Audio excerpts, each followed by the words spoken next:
Hello. Remember how in one of the last videos I talked about the flesh of my flesh and bones of my bones topic? Um, the interesting thing is that when you dig into these topics, oftentimes you end up finding connections to related topics that all have to do with Christology. Quite interesting, in fact, to see that once you start studying Christology, the Bible opens up in quite a different picture. So going down these study paths is very rewarding. I want to focus on somebody being flesh of his flesh and bone of his bone, because that would be the determination according to the church system, at least when you look at the dogmatics regarding Jesus having a necessity to be flesh of Mary's flesh and bone of Mary's bone, and then spinning this further, claiming that if Jesus is not flesh of Mary's flesh and not bone of Mary's bone, then he's not a legitimate son of David. And we're going to see now that this is untrue. Not going to be able to make this a extensive study, but it should be enough so that you have some guidelines if you want to study this out further, so that you're equipped when you talk to people. So remember how in Luke 1:5 there is Zechariah's wife Elizabeth, and she is of the daughters of Aaron. And I talked about this before, that when you are a daughter of Aaron, it means that Aaron in some distant past was your father. So through the paternity, through the father line, be it no, I have to correct myself. It always involves the legal paternity, because you can have levirate marriages and adoptions. So that means Elizabeth must have been from the tribe of Aaron and not, somehow derived her daughter of Aaron status from Zechariah. It would probably not make much sense anyway when you read through this verse, if Elizabeth was like born Jewish or something like that. But I talked about that before, so let's just keep moving. So recall when you go down now to Luke 1:36, how we read that the angel says to Mary, "Behold, Elizabeth, your relative." And here you have this word, sugenes. And this means belonging to the stock, or belonging to that family clan, the tribe. So the genos is showing what legal status you have as to your tribal affiliation. Yeah?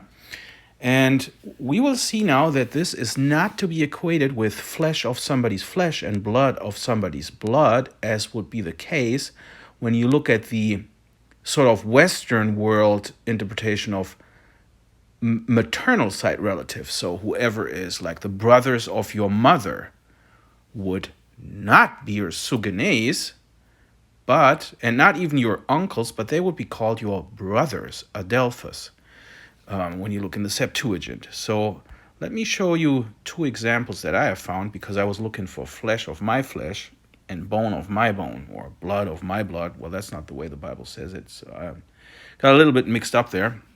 Sorry. But if you go to the book of Genesis, and of course you can just do word searches. You can search for flesh and bone, maybe, in the regular Bible, or to be more precise, you just go to something like Blue Letter Bible and type the Greek words into the search box, or the Strong's numbers, and then you select LXX for Septuagint, and you should be able to find all the results that have those exact Greek words in the Old Testament. So, for example, in the story of Jacob and Esau, you remember how Esau hated Jacob, and Rebekah tells Jacob to go to her brother Laban, which would be, as we call it, an uncle from the maternal side, and she calls him her brother.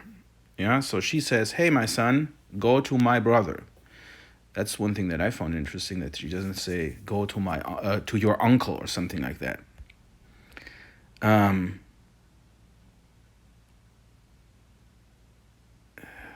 Just one second. I just want to make sure that I'm not forgetting anything.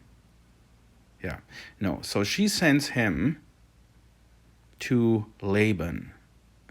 Now, when you flip 2 chapters and look at the story when Jacob actually arrives there,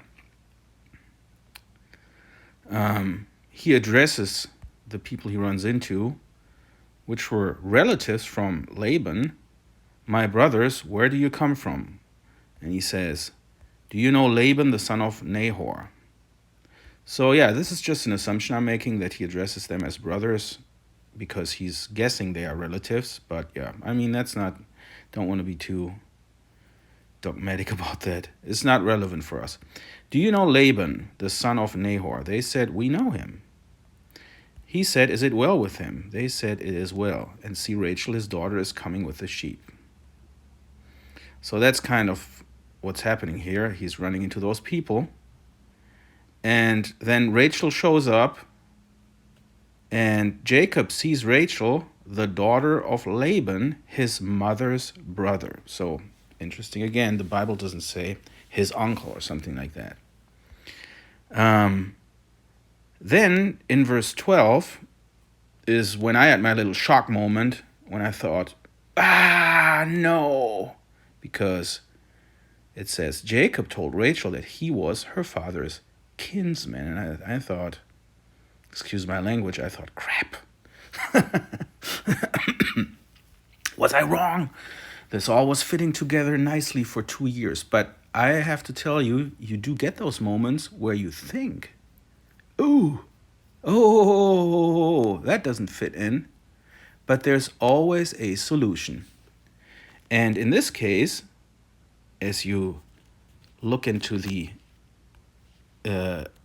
Apostolic Bible Polyglot in Genesis chapter 21. This is the Apostolic Bible Polyglot. I could show you also the Hebrew. But yeah, maybe that's going to be part of your research to see what it says in Hebrew. But when you go here into verse 12, you see that it doesn't say, I am a sugene of her father, or he is a sugene of her father, but a adelphos, a brother. So the relationship between you and your mother's side, whoever male relatives your mother has, so out of her house, would be called your brothers, but not because you belong legally to that genos, okay? So the tribal affiliation is not the same thing with being the flesh and blood of somebody, yeah? Because otherwise you would be a sugenes.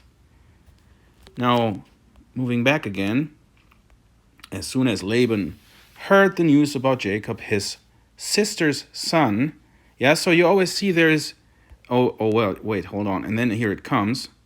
And Laban said to him, surely you are my bone and my flesh. Yeah.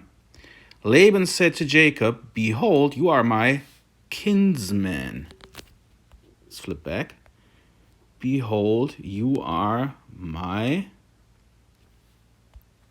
brother, adelphos.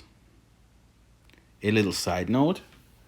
When you wonder about the brothers of Jesus in the New Testament, always keep in mind that there is not just a small possibility, but actually a large possibility that those were actually the brothers of Mary from a high priest family, which would explain many things that you find in other ancient discussions about James, how he had sort of a high priest role in the temple, which is not mentioned in the Bible, so we cannot make a judgment on that, or if that's true or not, but it would give us an explanation of why this, let's call it a myth for now, was circulating, how that could make sense, That could make sense if those people spoken about were actually Jesus's uncles on the maternal side.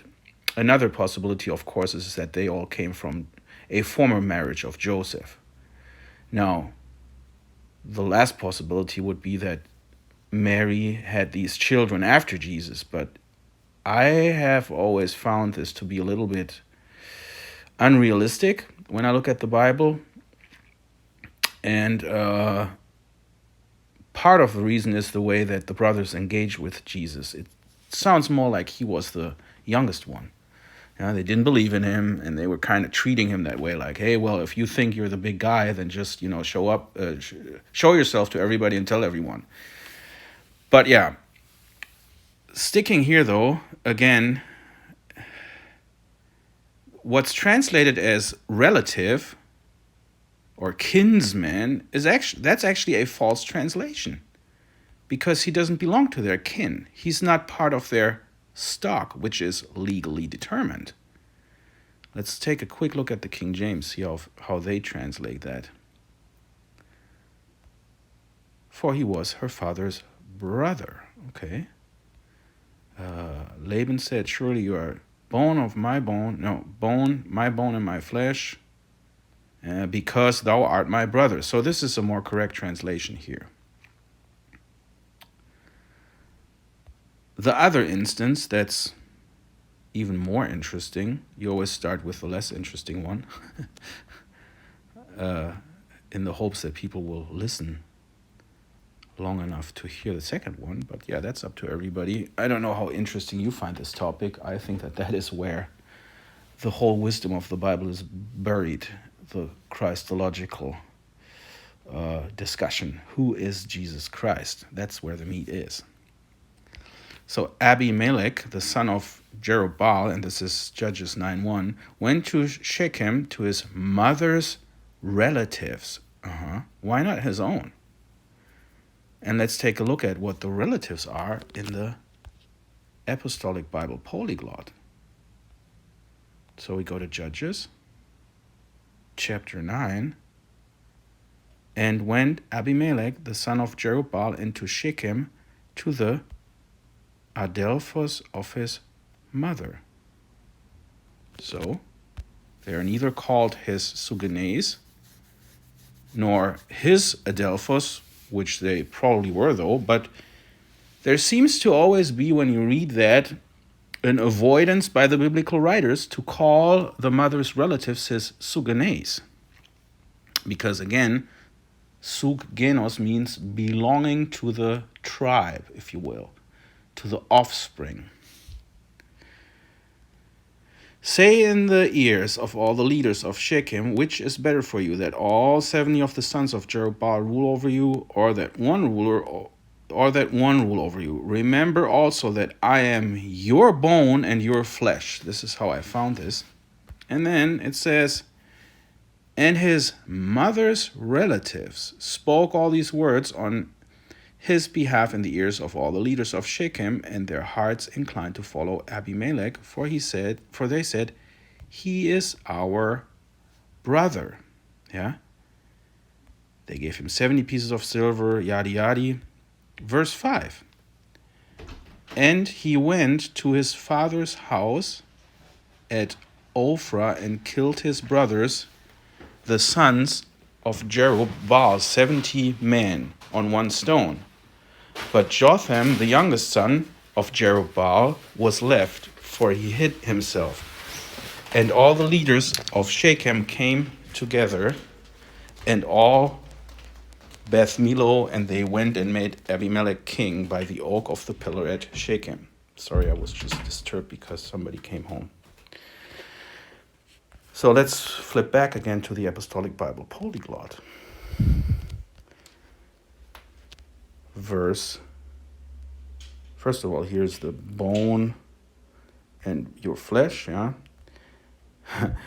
Bone of your bone and of your flesh, ego eimi. Quite interesting, right?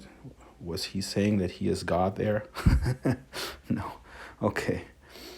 And spoke concerning him the adelphoi of his mother in the ears of all the men of Shechem. We read that. Verse 5, and he entered to the house of his father. So now you can even move further if you want to. Yeah, the oikon, the house of. So that's like the house of David. Remember that? How God has raised a horn of salvation in the house of David. Luke 1:69. It's probably going to be my next topic that I will be talking about. That the raising is actually not in the New Testament, not always the resurrection, but also the raising of Jesus in the womb. Yeah, the rising from on high, he's called. He branched forth from on high. Yeah, the root branch, he's called. So he branched out of the root of David, or of Jesse, I'm sorry. But yeah, so the house, that is the lineage. So he returns to his father's house.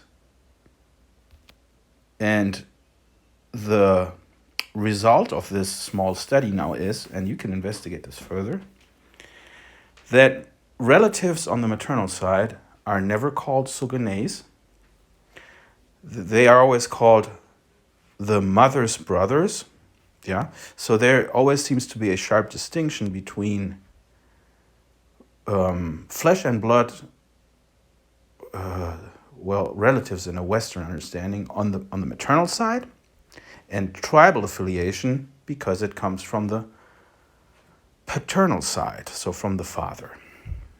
So yeah, if you have any comments, if you find anything else, feel free to comment. I always like to learn myself.